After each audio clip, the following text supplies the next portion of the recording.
আসসালামু আলাইকুম রহমতুল্লাহি ওবারাকাতুহ।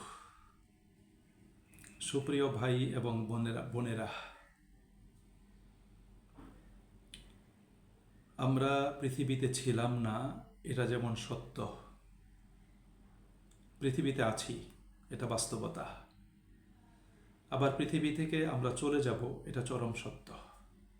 আমাদেরকে পৃথিবী থেকে প্রস্থান নিতে হবে, প্রস্থান গ্রহণ করতে হবে।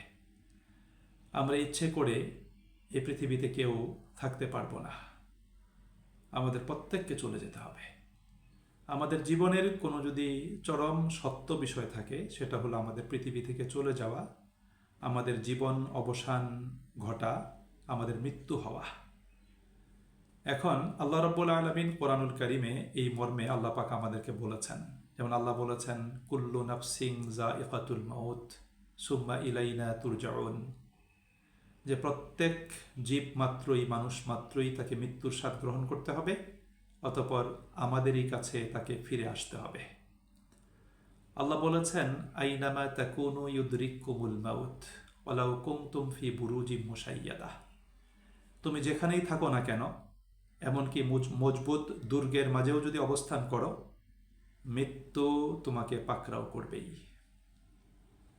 অন্য আয়াতে আল্লাহ বলেছেন, ইন্নাল মাউতাল্লাযী তাফিরুনা মিনহু ফাইন্নাহু মুলাকীকুম, যে মৃত্যু থেকে তুমি পলায়ন করতে চাচ্ছ, সেই মৃত্যুর সাথে তোমার সাক্ষাৎ ঘটবেই। সুতরাং পৃথিবী থেকে আপনাকে আমাকে চলে যেতে হবে।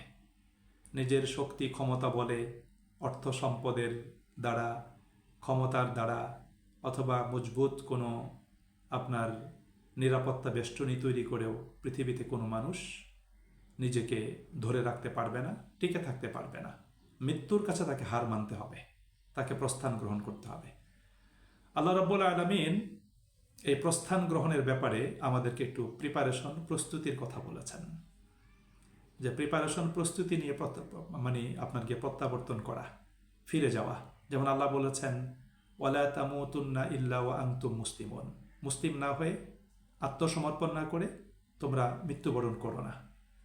আল্লাহ বলেছেন, ওয়াল তানজুর নাফসুম মা কদ্দামাত লিগাদ, প্রত্যেক মানুষের চিন্তা করা উচিত মৃত্যুর পরবর্তী জীবনের জন্য কি প্রস্তুতি নিচ্ছে, কি পাথেয় সংগ্রহ করছে, এটা তার চিন্তা করা উচিত। সুতরাং আমাদের পৃথিবী থেকে চলে যেতে হবে। এখন চলে যাওয়াটা কেমন, কিভাবে চলে যাওয়াটা আমাদের জন্য সুন্দর এবং নিরাপদ, এটা আমাদের মনে রাখতে হবে। অনেক মানুষ মনে করে যে কারো মৃত্যু যদি মসজিদে হয়, বা নামাজরত অবস্থায়, সেজদারত অবস্থায় কারো যদি মৃত্যু হয়, অথবা কোরআন তেলাওয়াত করতে কোরআন হাতে থাকা অবস্থায় কারো যদি মৃত্যু হয়, কারো যদি মৃত্যু সেই মক্কা শরীফে হয়, মদিনা শরীফে হয়, কাবা শরীফে হয়, তাহলে তার উত্তম প্রস্থান হলো, উত্তম মৃত্যু হলো।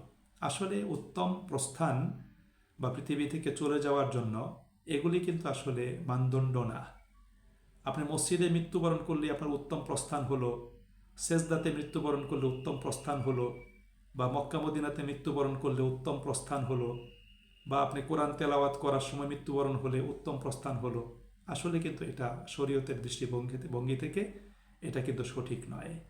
বরং শরীয়ত এই ক্ষেত্রে আমাদেরকে বলেছে যে আপনার প্রস্থান যদি হয় শিরিক মুক্ত অবস্থায়, যে আপনি এমনভাবে দুনিয়া থেকে যাচ্ছেন আপনি কোনো শিরকে লিপ্ত নাই, আপনি যদি মুনাফিকি মুক্ত অবস্থায় মৃত্যুবরণ করতে পারেন, বেদাত মুক্ত অবস্থায় জীবনযাপন করে যদি মৃত্যুবরণ করতে পারেন, সেটা হলো আপনার জীবনের উত্তম প্রস্থান হবে। আল্লাহর কিতাব এবং সুন্নাহ মোতাবেক নিজের জীবনযাপন করে যদি মৃত্যু হয়, তাহলে সেটা হবে উত্তম মৃত্যু, উত্তম প্রস্থান। মুসলিমদের রক্ত, সম্পদ, ইজ্জত, সম্মান হানির দায় মুক্ত হয়ে যদি মৃত্যুবরণ করা যায়, যে আমি দুনিয়া থেকে এমনভাবে যাচ্ছি আমার উপর কারো কোনো দায় নাই, কোনো হকদার আমার কাছে কোনো হক পাবে না, আমি কারো হক নষ্ট করি নাই, এমন অবস্থায় যদি মৃত্যু হয়, তাহলে সেটা আমার প্রস্থানটা হবে ভালো প্রস্থান। আল্লাহর হক এবং বান্দার হক আদায় করে যদি আমার পৃথিবী থেকে বিদায় নেওয়াটা হয়, তাহলে সেটা হবে আমার জন্য খুবই ভালো। হিংসা বিদ্বেষ মুক্ত যদি পরিচ্ছন্ন কলবে সালিম নিয়ে যদি আমরা পৃথিবী থেকে যেতে পারি, তাহলে সেটা হবে আমাদের জন্য উত্তম প্রস্থান। আমাদের প্রত্যেকে মনে রাখতে হবে যে রাসূল করিম সাল্লাল্লাহু আলাইহি ওয়াসাল্লাম, তার মৃত্যু হয়েছিল তার বিছানায়, আয়েশার ঘরে, আয়েশার কোলে মাথা রেখে। আবু বকরের মৃত্যু হয়েছিল তার বিছানায়, খালিদ ইবনে ওলীদ সাইফুল্লাহ তার মৃত্যু হয়েছিল তার বিছানায়, ওমর রাদিয়াল্লাহু তাআলা আনহু তার মৃত্যু হয়েছিল তার বিছানায়। এটা আমাদের প্রত্যেককে মনে রাখতে হবে। এজন্য আসুন আমরা পৃথিবী থেকে এমনভাবে যেতে চাই যে আমরা শিরকের সাথে কোনো সম্পর্ক থাকবে না, আমাদের ভিতর মুনাফিকি থাকবে না, এবং আমরা বেদাত মুক্ত জীবনযাপন করব, সুন্নাহ মোতাবেক জীবনযাপন করব, কোরআন সুন্নাহর বিধিবিধানগুলোকে আমরা পালন করব, আল্লাহ পাকের হুকুম আহকামগুলো আমরা মেনে চলব, কারো হক আমরা নষ্ট করব না, আমরা অন্যায় অনাচার দ্বারা, জুলুম অত্যাচার দ্বারা এবং হারাম দ্বারা নিজেদের জীবনকে আমরা কি করব না, আমরা কলুষিত করব না। আমরা কোনো মুসলিম কেন কোনো মানুষেরই হক আমরা নষ্ট করব না, মানুষের প্রতি হিংসা বিদ্বেষ শত্রুতা আমরা এটা পোষণ করব না। যদি আমরা পৃথিবী থেকে যেতে পারি, তার সাথে আমাদের সেই প্রস্থানটা হবে আমাদের জন্য নিরাপদ প্রস্থান, এবং সেই প্রস্থানের পরে পরবর্তী যে জীবন শুরু হবে সেই জীবনে আমরা সফলতা সমৃদ্ধি আমরা লাভ করতে সক্ষম হব। আল্লাহ আমাদের প্রত্যেককে বিষয়টা ভাবার, চিন্তা করার এবং সে অনুযায়ী জীবন গঠন করে দুনিয়াতে অবস্থান করার এবং সেভাবেই সুন্দরভাবে দুনিয়া থেকে বিদায় নেওয়ার জন্য আমাদেরকে তৌফিক দান করুন।